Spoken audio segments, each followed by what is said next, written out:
Hello, Chain Gang, and welcome back to the Four Chains Travel and our Four Chains in Italy playlist. Now, we spent 31 days in Bari and actually went back there for a 32nd time right after that on a cruise. And we learned a lot of lessons that we want to pass on to you before you make your trip. So this is going to be a list of do's and don'ts when visiting and staying in Bari.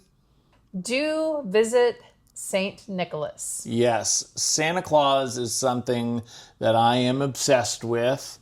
I have always been obsessed with it. I've always been obsessed with Christmas movies, and the chance to see where the original Santa Claus was buried is a great experience, and that whole area was just a revelation, right? Yeah, it was an amazing experience. The crypt, the cathedral itself, the fact that it's shared between two different religions, and just the history of having the relics there and how they got there, the whole story.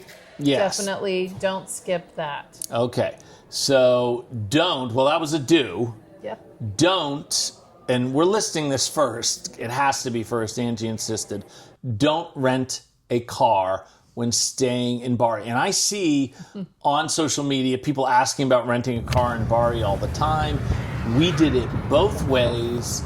Don't rent a car. Am I right? What was the worst part about renting a car in Bari? There is no parking at all in Bari. Parking. Yeah, I mean, there is some, when we say no parking, we don't mean literally. It is so hard to find. We had a 46-minute search for a space. We had we put an entire video out about renting a car in Italy, and a lot of that was in Bari. Now, we rented it in the Amalfi Coast. We drove to Matera. That was great. That was great because the public transportation options for that particular leg not great. Were not good. So we do recommend that. We do not recommend it in Bari. Yeah, we went from Matera to Bari, and Bari was our home base, like I say, for a month. And there were some towns where we left Bari and got good spaces, but others where we didn't. But every time we returned to Bari, it was a complete nightmare. I don't want to redo content. If you doubt me at all, watch that Renting a Car in Italy video. But the public transportation, when we switched to that in Bari, it worked great. That train station was awesome, right? It was. And there's so many little towns to go to from Bari. If that's your home base, you're going to have lots of options. We probably did 5. We're going to get to that later in the video, but let me tell you, public transportation works fantastic in Bari, and Bari itself is a very walkable town, so don't rent a car. Do avoid the tourists on port days. Yeah, Bari is an expanding port, and in fact, when we stopped there in port, it was the first time Queen Victoria's ship had ever stopped there. So ships are adding Bari as a stop. Right. And when it happens, boy, it is not fun to be around. If you saw our pasta video, we had this great time with Nunzia, but when the port tour turned up. When the cruises are in port in Bari, you want to stay clear of all the tourist spots, including the historic center, the city center, the waterfront, pretty much all of it. And even the port area, we enjoyed all the areas of Bari, but the port area, the restaurants are so good in Bari. I mean, we put a video on that, but the restaurants that are right by the port, you can tell by their names and their English menus. Tourist traps. Yeah, absolute tourist traps. So, yeah, when you are, when big ships are in port, go to areas that are far away from the port. But we're not anti-tourism in general. Tourist sites are tourist sites for a reason. A big don't is don't avoid the tourists in the St. Nicholas Festival. Would you agree with that? More Santa Claus. I promise you this is the last section on Santa Claus. And the reason, I don't promise, but you know, I'll try to lay off. The reason is because this is a once-a-year festival in honor of the patron saint of the city, St. Nicholas. And St. Nicholas, Santa Claus. Yes, whatever you want to call them. It's just huge. It's multi-day. I think it was a 3-day festival. Essentially, the city shuts down the streets, and there's just a myriad of activities There's a street festival with food that goes on forever along the coast, and there's a carnival. There was an unbelievable aerial show The that dance we concert saw. was the Yeah. aerial show. Is that what you're talking about? It was this dance team. That was amazing, But right? also a parade that was fantastic with a ton of different types of performers in the parade. Actually, is you know something what? to experience for sure. We are going to do a video, maybe more than one, on the Festival of St. Nicola because it was maybe our best experience. It was incredible. In Bari. So yeah, really great. Yeah, it was definitely our best experience. yeah, okay. in So Bari. I didn't want. We don't practice these things, but as you can tell, but yeah, it is hundreds of thousands of people, but it is worth it. The vibe is amazing, and the food stalls are amazing, and you want to be part of it. Very friendly. Avoiding tourists is good sometimes, not during the Festival of St. Nicola. Yeah. Okay, what is our next do? Do enjoy the seafood restaurants. Yeah, Bari's a port city, but Bari is not only a port city, but if you'll notice that the videos that we've put out already on day trips or 2-day trips from Bari a lot of those are port cities. The seafood's incredibly fresh, incredibly tasty. Yes. And you can't ignore the seafood when you're Bari. We ate a lot of great restaurants. We actually did a video, if you're subscribers, hopefully you already know it, on a 31-day restaurant tour of Bari. They're amazing, so don't ignore them. Order the seafood. No, that's the thing. There's lots of other places you can get pizza and other dishes. But I gotta say, well, this don't is sort of a don't. If you're in Bari for less than a week, it doesn't really matter. But we noticed we met a lot of people who were expats who lived in Bari who were doing slow travel and staying there a month like us. If that's the case, don't ignore the non-Italian restaurants in Bari. That's so true because, believe it or not, there is a point when you've had enough pasta for that week. Well, even the homemade it's close. pasta, it is close, and I can put away a lot of pasta. But the kebaberia, oh my God, we ate there 3 times. we just needed a change of pace, and once in a while, when you're there for an extended period of time, yeah, you do want to have something different. And the Indian food, the Japanese, we had Oh, we great went to sushi, wait till you we had see great kebabs, like the yum. Greek restaurant. Obviously, it's close to Greece, but the Greek restaurant is packed constantly, and you're going to be Right. shocked. They have a Western restaurant there, which we looked at and we're like, we're never going there. We passed it like 5 times. People were there all the time. We Yeah. finally checked the reviews, and they were great. We went. We had an incredible time. Yeah. So if you're there for an extended period of time, don't avoid the non-Italian restaurant. Do walk around Castello Svevo. Yeah, if you've seen our other videos, you know we love, me more so, castles. I love history. A lot of the history, particularly the port cities that were key to the economy of that area, I love to explore. Otranto was probably my favorite.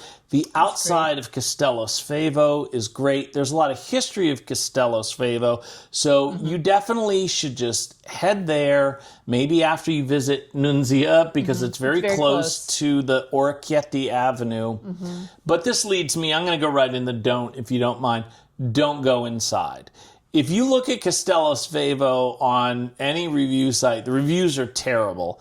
That's not for the outside, which is grand and beautiful. It has a Huge moat, which Angie loves. But the inside, it's not like Otranto where you can walk around the top and get an incredible view and where they have guest artists in the hallway. It's really kind of put together to take tourists' money, and the reviews reflect that. So don't pay the money Don't to go go inside. inside. Do enjoy street food.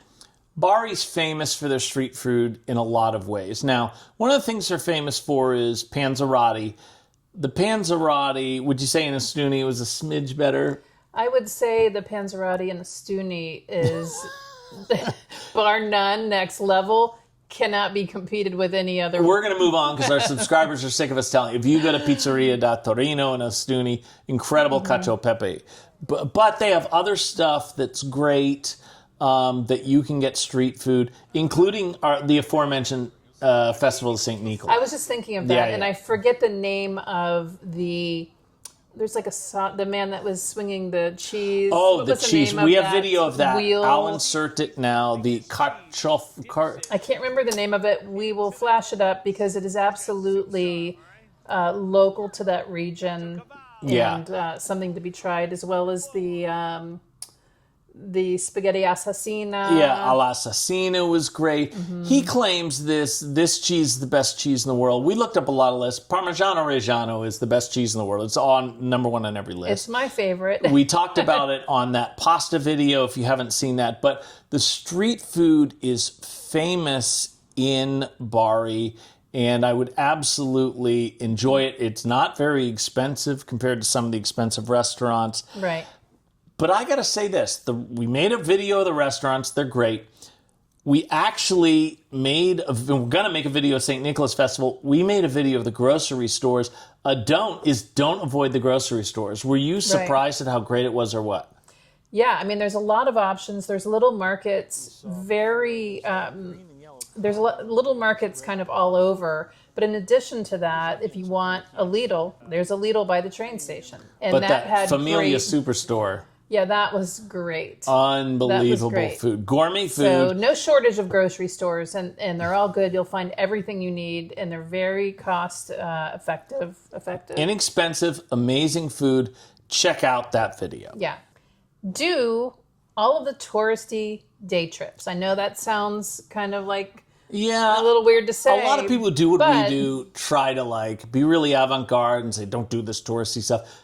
Touristy stuff's touristy for a reason. Even Poliano a Mare, you loved it, right? That was probably the most touristy tourist spot that we went to as a day trip. But it's so stunning. You have to experience that once. It was so unbelievably, breathtakingly beautiful. Yeah. Just so many angles and corridors. Ostuni, the White City, that's touristy, but just driving, before you even getting there, the drive-in, you realize how amazing it is. Even our Albero Bello was very touristy. That was my least favorite of all the touristy places because it was so touristy, but it's still also so unique. So to be in the environment and really be able to get a 360... Albero Bello is the typical Instagram versus reality. I see all these pictures and people are by themselves. Nobody's by themselves in Albero Bello. They're you using are packed in like sardines. All those picture people behind them. I still am glad I went to Albero Bello. Yeah. We can think of a lot of things. I mean, a lot of people go from Bari to Matera on a day trip. Do you feel like every single person on earth should go to Matera? Yeah. We went there for 3 days. I wish it would have been a fourth. It's amazing. It's a 10,000-year-old city. Those saucy are incredible. So do those touristy things, but that gives us to the don't. Don't avoid the non-touristy cities that you've never heard of, right? Also one of the best choices we made. We were just looking at places along the coast that we could go to for the day, and I stumbled upon Basilica. Oh, I love Basilica. And there was so much to love about that town. It's funny. We made videos on these towns. Very few people, these are all of our least watched videos, are all towns people have never heard of in Puglia. But I don't care. I'm glad I made them. And just every person that goes to these towns like Basilica that has never gone before, we had a life-changing experience. It was so amazing. Yeah. When we went to Albero Bello, right next to that is Loco Rotondo. I would way rather go back to Loco Rotondo. If I had to do it again, yes. Loco Rotondo was so charming, such great food, I had never heard of great it. views. We were debating on whether we should stop there on the way to Albero Bello or not. And it was, so to glad we me, did. I loved it so much more. Actually, our least watched video ever, I think, depending on when this comes out, is Gallipoli, because people only think of Gallipoli as the one that Mel Gibson Turkey. did the movie about. This is Gallipoli, Italy, not Gallipoli, First Turkey. of all, it's the best place to use your Amex luxury hotel credit, because we use it Bianconda. We got a free spa day. That was incredible. But Gallipoli's a wonderful city, not destroyed by tourists, great restaurants. They also have a castle, great seaport. Yeah. Would this be an hour-long video if I talk about all the great things just in Gallipoli? So, don't ignore the non-touristy things. And if you do go to Gallipoli, do not miss the sunset there. Go to La Bita, get the pasta alla vongole, and enjoy the sunset. Do enjoy a free walking tour. And that is a recommendation I give for almost every city that we visit. I will say, make sure to tip your guide, even though it's free. They work really hard, and most of them are very knowledgeable. And sometimes it can be swelteringly hot. It can be pouring down rain, whatever, or it could be cold depending on where you are. But they do work hard to give you a good tour in most cases. And just make sure to tip them. I feel the walking tours a lot of times are better because they're working for the tips. There's not the guaranteed payment. Right. We've done 3 of them in Venice. We enjoyed the one in All 3 Bari. But this does lead me to the don't. Don't make that your only tour. In Bari in particular, the guy was trying in Bari, and I was glad we went, but he struggled with English a lot. He wasn't the best. I preferred the ones that we had in Venice. I'm glad I did it, but we have a walking tour in Bari video. This sounds like a shameless plug, so I'm actually sorry. But I'm telling you, we were just provided with one by our Airbnb. We traced it. It was really good. And we saw the one for Airbnb, and then we used ChatGPT. We said, create a walking tour for us. Yeah.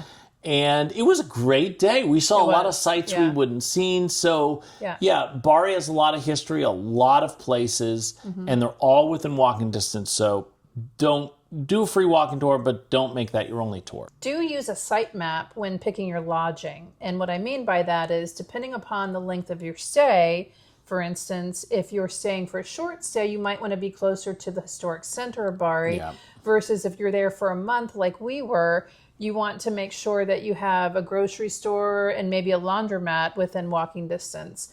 Both of those things, boy, did they come into play for us. We were there all the time.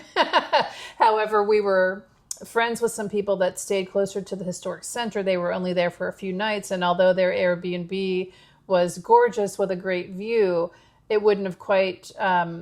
number one, it was much more expensive, but it also wouldn't have provided necessarily everything that we needed for a longer stay. Yeah, but the other reason I would say downtown is, and maybe I'll insert a clip here, I don't know, but the downtown is there's a lot of construction going on because Bari is expanding. It was very loud. Hear that? Those are 2 different constructions. And then we close these doors.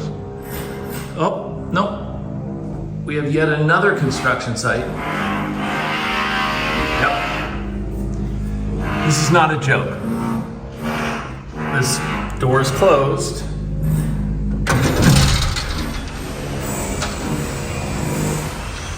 Yeah. It's a different construction site. There were some disadvantages of it.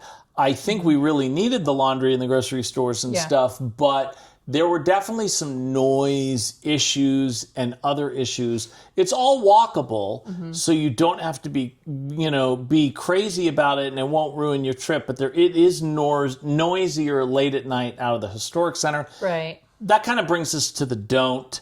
I would add there also that you probably want, if you're there wanting to do a lot of tourist attractions in Bari, you probably want to stay somewhere south of the train station. That was the don't. Don't stay north of the train station is what I was going to say.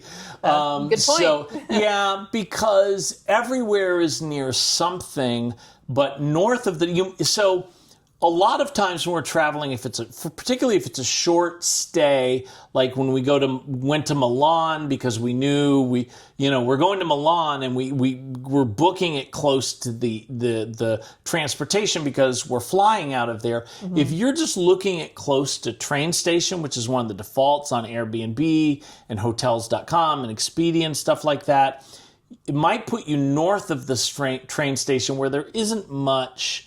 And that's the one place I definitely wouldn't recommend. So, Bottom line, Bari's a great place to visit. We are, even though there were some negatives with our stay, there was still so many positives. It's almost hard to remember the negatives.